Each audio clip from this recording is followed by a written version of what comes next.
Isa nga sa kinakatakutan ng mga kalabang bansa ng United States ay ang pagkapanalo ni Donald Trump bilang isang presidente.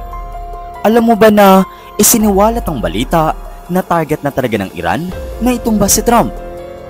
Noong Biyernes lamang ay ibinunyag nga ng US Department of Justice ang mga bagong kaso na naglalaman ng mga detalye tungkol sa isang nabigong murder for hire na plano na inutusan ng IRGC laban kay Donald Trump bago pa ang eleksyon, na nagdagdag ng pressure sa administrasyon ni Joe Biden para kumilos. Ayon sa isang bagong inilabas na kriminal na reklamo sa Southern District of New York, inutusan nga ng Iran ang isang Iranian asset noong September na mag-focus sa pagsubok at gumawa ng plano para patayin muli si Trump. Inalerto agad si Trump ng mga US intelligence officials tungkol sa mga banta mula sa Iran na papatayin siya.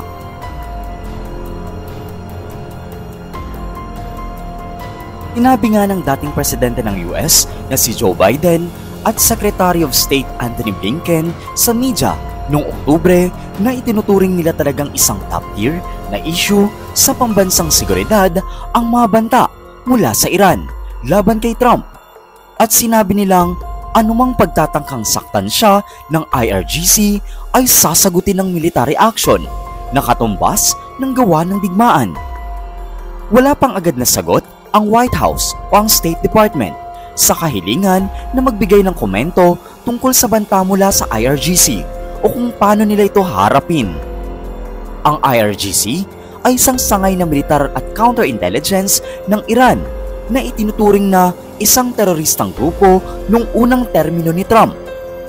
Mula pa noong Enero 2020, naging target na talaga nila si Trump ng IRGC, lalong-lalo na nang matapos niyang utusan ang drone strike na pumatay kay Qasem Soleimani, ang leader ng Iranian Quds Force.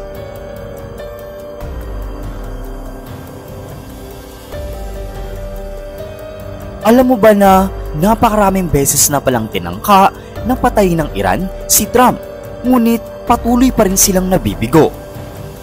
Ang balita tungkol sa nabigong pag-atake kay Trump ay lumabas matapos niyang malampasan ang dalawang hindi magkakaugnay na pagtatangkang pagpatay nung unang bahagi ng taon habang siya ay nangangampanya para sa pangalawang termino. Ang una ay noong Hulyo sa isang rally sa Pennsylvania at ang ikalawa naman ay noong Setyembre habang nag-golf siya sa isa sa maari-arian niya sa Florida. Sinabi ni US Attorney General Merrick Garland sa isang pahayag noong Biyernes na kaunti lang ang mga bansa sa mundo na nagdudulot ng kasing laki ng banta sa pambansang seguridad ng Estados Unidos, at isa na nga dito ang Iran. Hindi nila hinahayaan na ipanganib ng rehimen ang Iran ang kaligtasan ng mga Amerikano at ang pambansang seguridad ng bansa. Sa mga dokumento, sinabi ng US prosecutors na isang hindi pinangalanang opisyal ng IRGC ang humiling kay Farhad Shakeri, isang Iranian asset, na mag-focus sa pagsubok muli at sa huli, pagpatay kay Donald Trump. Ayon sa Department of Justice, si Shakeri na pinaniniwalaang nasa Iran pa rin ay lumipat sa Estados Unidos bilang bata at pinalayas noong 2008 matapos mag-serve ng 14 na taon sa bilangguan dahil sa kasong pagnanakaw.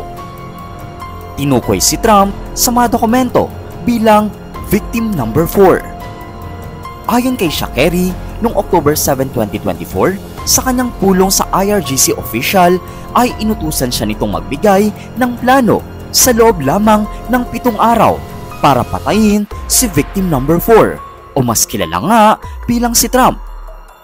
Kung hindi ito magagawa ni Shakeri, sinabi ni IRGC Official 1 na ipagpapaliban nila ang plano hanggang pagkatapos ng US presidential elections dahil pinaniniwalaan nila na matatalo si victim 4 o si Trump sa eleksyon, at pagkatapos ay magiging mas madali na nga na siya ay patayin. Tulad ng marami sa buong mundo, hati ang mga Iranian sa kung ano ang mangyayari sa susunod na termino ni Trump. Ang ilan ay nakikita ang posibilidad ng total war sa pagitan ng Tehran at Washington, lalo na't tumataas na naman ang tensyon sa rehiyon. Ang iba naman ay umaasa na baka magsagawa na ng hindi inaasang diplomasya si Trump, tulad ng ginawa niya sa North Korea. Ngunit karamihan ay naniniwala na magbabago ang relasyon ng US at Iran. Gagamitin ni Trump ang mas matitinding hakbang laban sa Iran, at ito nga ay sabi ni Ahmad Zubaydadi, isang political analyst, at sinabi niya ring magpapatuloy ang pagtanggi ng mga Iranian officials at maring itong magpalala ng tensyon.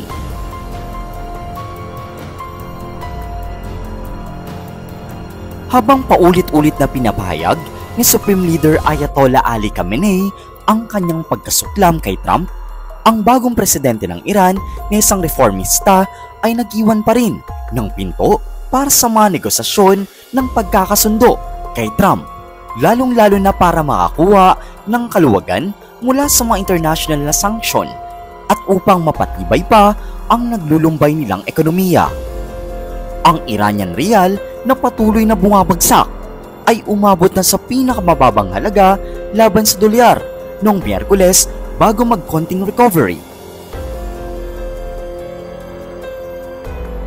At sa kabilang panig naman, ayon kay Leon Panetta, dating CIA Director at US Defense Secretary, magbibigay nga daw si Donald Trump kay Benjamin Netanyahu ng isang blank check sa gitnang silangan, at maring magdulot ito ng matinding gyera sa pagitan ng Israel at ng Iran.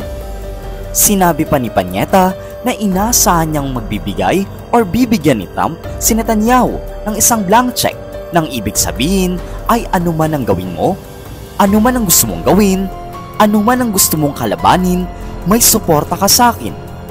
Si Netanyahu, ang Prime Minister ng Israel, ay nagsasagawa na ng mga pag-atake laban sa Iran at ang mga assets nito bilang bahagi ng lumalamang alitan mula sa pag-atake ng Hamas sa Israel. In short, isa itong nakakatakot na desisyon mula sa United States dahil suportado pa rin ni Trump ang pagpapatay at pagkitil ng buhay sa mga nasa gitnang silangan.